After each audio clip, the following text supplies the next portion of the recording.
ফেরেশতা বলে মওলা বঙ্গোপসাগরে এত পানি, তোমার এগুলোর দিকে নজর নাই? প্রশান্ত মহাসাগরে এত পানি, আটলান্টিক মহাসাগরে এত পানি, ওদিকে তোমার নজর নাই?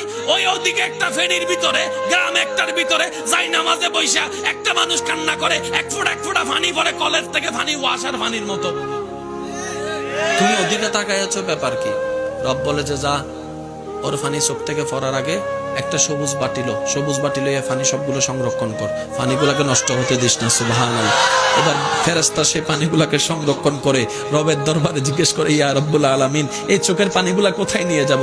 রব্বে করিম বলে, জান্নাতের মধ্যে নিয়ে রেখে যাও, জান্নাতের মধ্যে গিয়ে রেখে দাও, জান্নাতের মধ্যে গিয়ে রেখে যাও। যেদিন আপনি জান্নাতে যাবেন সেদিন আপনার চোখের পানিটা আপনাকে ফেরত দেওয়া হবে। আপনি অবাক হয়ে বলবেন, আমি বন্ধুর জন্য কান্না করেছি, কারো কোনো মনে নাই, বান্ধবীর জন্য কান্না করেছি, সেটা কখনো স্মরণ রাখা হয় নাই, আমি মেয়ে তো গণজন করেছি কান্না, কেউ তো আমার স্মরণ রাখে নাই। মওলা তোমার জন্য জীবনে এক দুই